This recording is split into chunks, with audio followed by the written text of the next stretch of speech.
Welcome, everybody. We're still talking about International Women's Day that I have turned into International Women's Month. And the theme for International Women's Day this year is Inspire Inclusion. So the way that I thought I would help handle that is by talking to 32 women who inspire the hell out of me, who I admire and who have some story to share so that we all feel just a little less alone in the world. And today I get to talk to my friend Nicole. I'm so excited. So Nicole and I were introduced by our friend Tyler. I lived in Denver and Nicole had just moved to Seattle with her husband. And when I was moving to Seattle to work for Amazon, our friend Tyler was like, "You need to know Nicole." And I was like, "Oh, God." Yes. We And owe him a debt of he was gratitude not wrong. still. That's I right. was That's sort of right. like, yeah, sure, I'll take her name down and I'll get in touch with her. We went to one Mhm. breakfast and that was the end of that. We had to be friends forever. That's it. So, so Nicole, introduce yourself to those who are watching. Well, first, I want to give a shout out to our friend who introduced us at all. I still say we owe him a beer or something for the introduction that has lasted with this beautiful friendship. I'm Nicole, like you said. How do I introduce myself? I am a writer, I'm a singer. I am a caregiver by nature and providence. I am a wife, I am a mother, and I am probably like the funnest mantle that I shoulder is I'm a grandmother. I am a Lala to two to two incredible little human beings, Aaron and Kason, and that is sort of the relationship that currently has the most of my focus and the most of my like fun. So no offense to everybody I else. mean, they are literally made of sunshine, as I've said since the day They they really were born. are. They're so cute How can and something funny be and so, smart and yeah, engaging and all that. Yeah.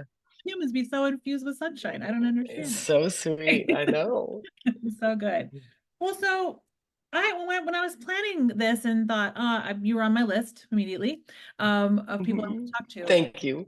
Part of why I wanted to talk to you was you've had a unconventional journey. Like you wouldn't say like, "Oh, I did this thing and I did this perfectly and then I did this perfectly and then I did this and I moved in this direction." Yeah. Right?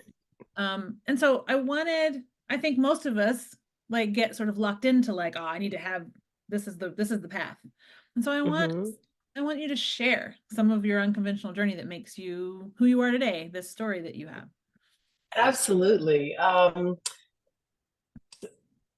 So I probably the thing that is least conventional about sort of my life's path is that I was a parent at a very, very young age. My husband and I, then boyfriend, now husband, had our first child when I was 16 and he was 17. And so with that, I don't need to explain how disruptive, and I don't mean that word in sort of a negative sense, but how disruptive it was to my life in terms of the plans I had made and how I envisioned my coming into young adulthood, and so that remains the most consequential event of my life in again in ways that I hope conjures expansive imaginations, right? So, parent at 16, raised in a very conservative Christian household. That was a fun conversation. God bless my parents. Yeah, and so that moment of becoming a mother, getting married, leaving my childhood home at 17 to establish my own house, which right now makes me laugh Crazy, right? because looking back, it's like, damn, we did it. It's so we the parents at a young age. I through fits and starts finished my undergraduate education at the University of Colorado. Um, Never really had a career focus. It was always more important to me to be available in our home than outside of it. And that became even more clear as our sons grew older. I found that they needed somebody there more when they were teenagers than when they were toddlers. So that has been sort of the focus of my life, my family. Um, but in the sort of the crevices of time, like I have always loved singing. I have always been a songwriter since when I can, remember. I have always loved writing and have, pretty consistently found ways to express myself in those ways, like, between frying, chicken and taking kids to their little league games and that kind of thing. Um, so yeah, that's sort of my journey now. Like now I am an empty nester, right? So now there has been a renewed focus on me and my pleasure and my goals and sort of the things that bring me joy musically and other art forms. So Yeah. Yeah. I remember when I first met you and, I realized like, this is the youngest mother I'm friends with whose kids are out of the house and who's grown. married to the same man. I'm like, wait, that man you're married to is the man you were married to, you dated and had a baby with? Right? Remarkably so, yes. So, and I think there's such a story there, of Mm, resilience and of forgiveness of each other, of, yes, all the qualities yes, you have to have in order to make it as long as you have, yes. right? And Mark's a lovely man. We'll just give him a shout out. Oh, yes, totally. Lovely human. Um, and and yet what I knew of you, in addition to all of that sort of focus on your family and your parents and the Hmm. kids, was that you Hmm. were a writer and you were writing a children's book and you would write songs Hmm. and you had led worship and you would, done all these Hmm. different things. Yeah. And I what I always saw was just really a creative spark, right? Like Mm. Hmm. just spark of creativity. And I'm curious, Hmm. like, when would you say like maybe you didn't know, but when do you feel like you first had this idea that like, oh, I have the capacity to create? Where did it come? Yes, very at a very young age, and I will say, um, my childhood home, like my mom and dad and my siblings, sort of valued creativity. My brother is an artist, and so just watching him get education around it, watching him exercise his talents, certainly motivated and inspired me. I grew up singing in my father's church.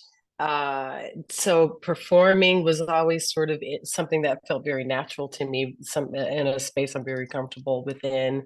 Um, I probably wrote my first song maybe in middle school, and I didn't realize that it was something that not everyone did. Like I didn't understand that it was a talent, and isn't that often the case with the things that we are good at? We just sort of don't appreciate them because we're good at them, and so yeah, like I was involved in theater in high school before I became a mom. And that always tickles Hard to me. travel on Yeah, choir can't trip breastfeed with a and breastfeeding baby. exactly.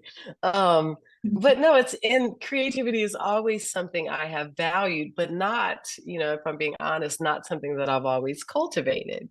It's not without investment and sacrifice, right? So, um, and sometimes I just wouldn't make the time, and I don't like saying we don't have the time. We make the time for the things that are important to us. So I didn't always make the time to prioritize my creativity, but it's something that I have been encouraged in by my community and people who are participating in my creative sparks, um, and it's just it is it is essential to me that I'm able, to create and express that way. So it's interesting because the other side of that, as we were talking, I'm like, there was such an early kind of imperative to create. And then I think Hmm. about, and you tell, so you can, I didn't tell you I was going to ask you this question because I didn't know I was until Yeah, just. it's okay. Um, Yeah. so the other side of that for me is when I think about your experience going to jazz camp as a grown ass woman Yes. Yes. and like So yeah. right. And so, Yeah. so And I so know like you're kind of prepping for jazz camp again, but what was that yeah, like? Share about a little bit about that experience of like, I'm going to do I this. will. And it's and the sort of the irony is not lost on me, right? So, prior to becoming a parent, I was involved in theater and I absolutely saw a future somehow involving music or something. And so, yes, like the focus of my life changed.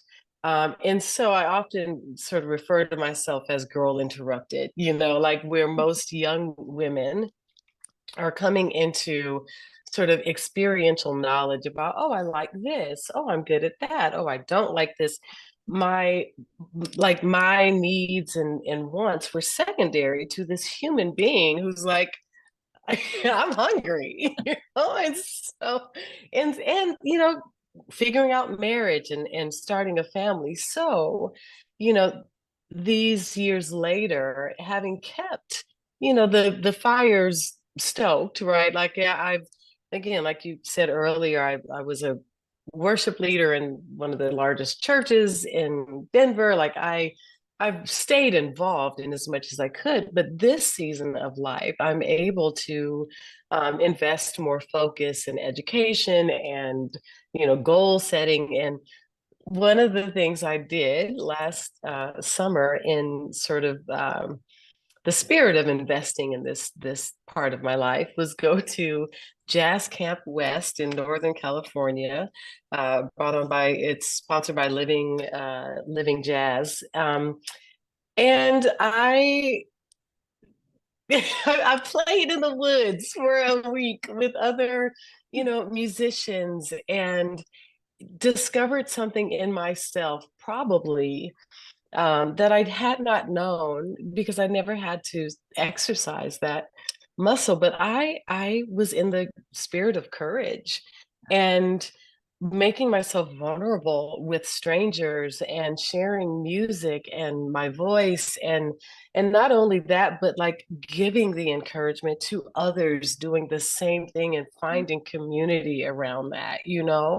I auditioned for the vocal intensive educational track at the camp and was one of 10 students who made the course and got one-on-one lessons and spent time with Sarah, Grammy award-winning vocalist and songwriter Sarah Gazarek, and received validation and encouragement and a mandate really to you need to be more active and intentional about developing this part of your life. And Leah, the irony was like as an adult 54-year-old woman feeling like a 12-year-old kid in the woods, in the redwoods of Northern California, and getting in touch with that original spark, the original thing that I'm so proud that I maintained a little bit of to be able to reconnect with it as an adult woman. And I love that you have that connection. I love that your son Ryan was sort of like, do the thing, mom. Very instrumental. Can I talk a little bit about that? Like, I knew I was going to the camp. I knew I wanted to be in the vocal intensive track, and I knew it required an audition. And that almost, that risk of failure almost prevented me from trying at all. And my older son, Ryan, he is the head football coach at Purdue University. And I explaining this, quandary. I want to take the class, but I might not get in it. And he says to me in his coaching, Yes, and coach voice. wearing his coaching hat, like, you know, so what? Like, if you get in, you've gained information. If you don't make it, you've gained information. It's all information. And I will not win a game on Saturday if I'm not willing to also lose that same game. And I thought, well, the nerve of you Where's that I'm baby? not one of your I'm not one of your little friends. But he coached me into auditioning, and I'm so grateful that I risked not making it into the class. No, I love that. I Yeah. love that story. I love that he was, I mean, that's the thing about growing up together, right? Like you got to watch you grow maybe into I this. maybe I am one of your little friends. He's like, oh, some of my friends are only 10 years older than me, mom. Right. So 16 is not that big a gap. Right. No, but I love that. I love that he knew how to coach in the moment from Yes. that place that Yeah. he could be heard, right? You would hear him. Yeah. Yeah. And that pushed you and urged you on to find the Absolutely. 12-year-old little girl and the woman you are, right? And I love Absolutely. It was a beautiful reconciliation of then and now, you know. And another little story about, yeah, like that camp being a springboard for more risk taking was the first game of the last year's season for Purdue. I sang the national anthem uh, and was introduced as head coach Ryan Walters' mom. You're like, I'll always be Ryan Walters' mom. Right. I know. And it was great, like to have my entire family there, my younger son Cole and my husband and friends. And it remains so far the largest audience that I've ever had the opportunity to sing for. And just that Ryan was the vehicle that could happen. Just the universe has a sense of humor, clearly. Like, yeah. Yeah, The thing that we absolutely. think will be our undoing is our doing, right? So awesome. Absolutely. Isn't Uh, it beautiful? Love it. Yeah. So I want to touch on one of the things that I have always most admired about you. And quite frankly, if you look at this series of videos, there's a handful of people that I'm like, I know them because of Nicole. Um, so I I think one of the things that you embody in a way that Mm, my friends would love to is your ability to create community, to build mhm. groups, to create a universe where everyone's included, everyone's invited, and there's space, right? There's always space. Yeah. Where does that come from? Again, like what was modeled to me by my parents. And I would say probably my mother mostly, but my dad also just we would have game nights at our house growing up with neighbors or congregation members, and the grace of life. So being uh moving away from California to Colorado, but being plugged directly into the athletic community at University of Colorado because Mark, played football there. And so immediately having a community around there and being so young and understanding the importance of community. Like we need support, and it's okay to acknowledge the need and then go about meeting it with like-minded, like-hearted people.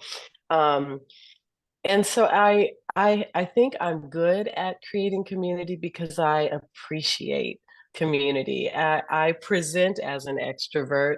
I love my me time. I love the quiet of my life that it can be. But I also, man, I appreciate, and it's not what has become sort of more and more obvious as I've gotten older. It's not what you can get from community, it's also what you can contribute to community. Like there is something so humbling about how your life can be used in support of someone else's. And man, and when you're in it, like our house was sort of the gathering place for our sons and their friends. And when you're in it, you don't recognize often like what you're building, what you are depositing in other people, until like years later, you get a random Happy Mother's Day text from a kid who you haven't spoken to in forever, but who remembered you made them a pancake breakfast. You know what I mean? It's like, um, yeah. And so what it is, it's like being intentional about um, understanding what motivates your heart, and then finding people who have that same motivation and creating relationship around it, you know? Yeah, for sure. Yeah. It's so it reminds me of like I mean, for myself, it's been the Mhm. years when, my nephew's friends would say, I want an Aunt Leah. And Yes. I would say, you can have one. Yeah. If you want an Aunt Yeah. Leah, you can have an Aunt Leah. Welcome, Yes. right? And being Absolutely. like, no, I could be everyone's aunt if that's what we need in this, Yeah. right? Yeah. It's that Yes. intentionality of saying like, okay, you need someone to Mhm. hold that space, I can hold that space, right? Mhm. Mhm. Community, I can hold the space for community to come together, right? Absolutely. Being that Yes. catalyst for that and the give and take of that, I think is so Mhm. Mhm.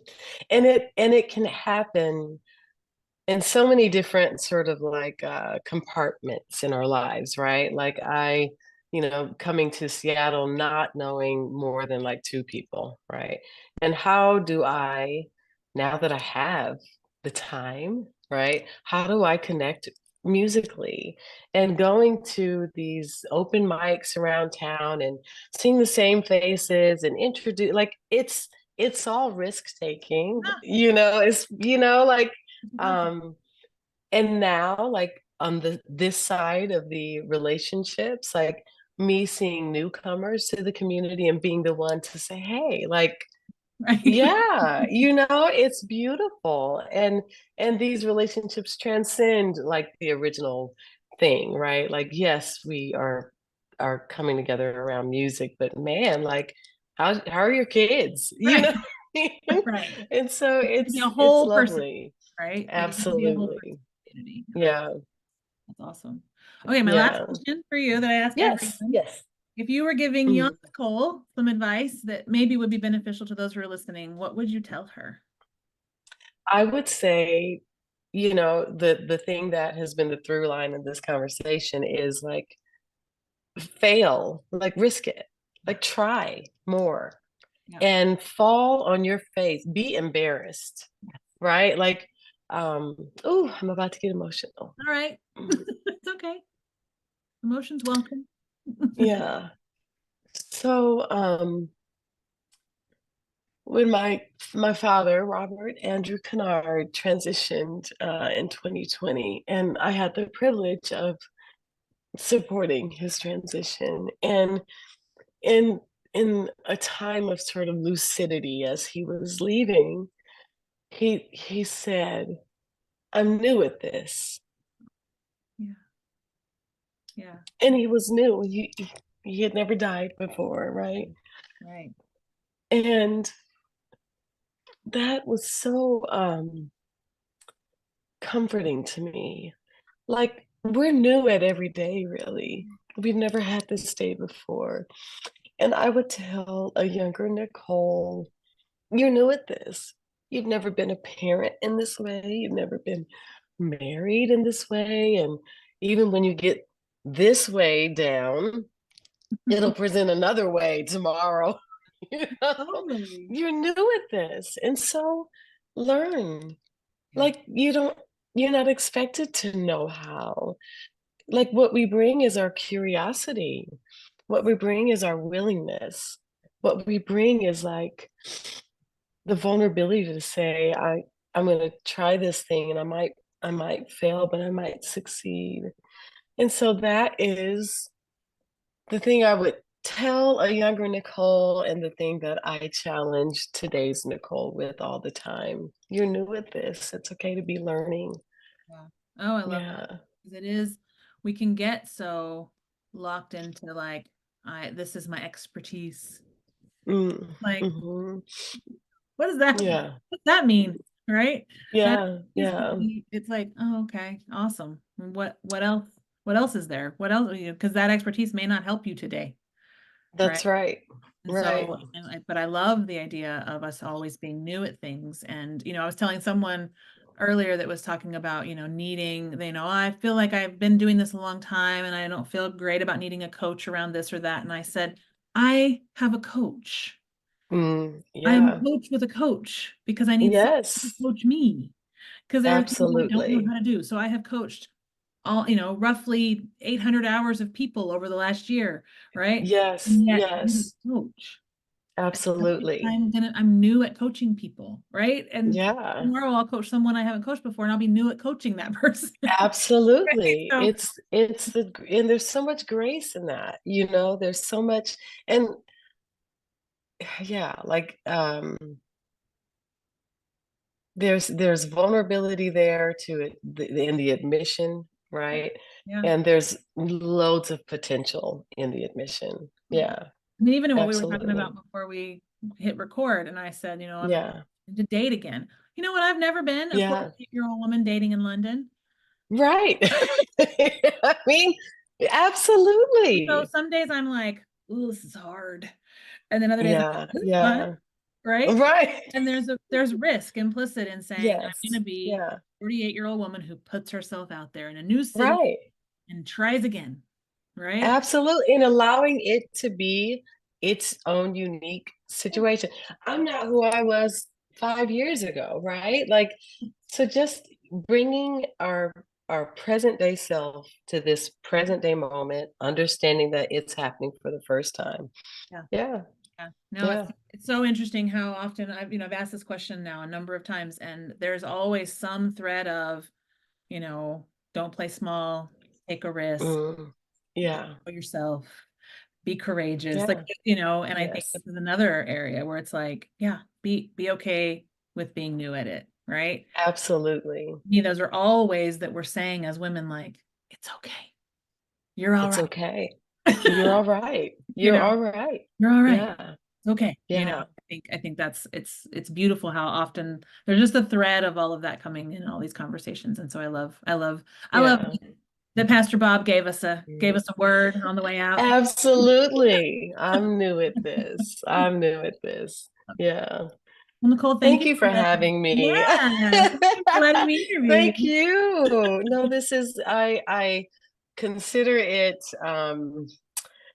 I feel like I'm in good company and it is I'm tickled that you would regard me in this way. It's an honor to be here, honestly. Absolutely, Yeah. absolutely. It's been it was, I told someone that I'm also doing the same thing in November for International Men's Day. I'm going to interview, Mm, if yeah. I can find 32 men that I like, I'm going to interview 32 men. I'll let Mark to know to expect your email. Well, he can be one. He's on the list of 8 men I know so far that I like. Okay, good. But when I made a list of women, I was like, I know 65 women that I like, right? I had to like pull it down to the women that I was like, That's these are the right. girls, right? But it was That's it was really wonderful. fascinating to me because I was all, well, this list is incredible. Like, who's ever made a list of Good. all the great women you know? I've never done that before. Isn't it fun? Like that's a tribute to you Yeah. also, I was like, Leah. this is There fun, you go. right? So now Hmm. I just need to find, 22 more men that I You got it. My money's on you. I And got a, good I got a luck. handful, right? Best wishes.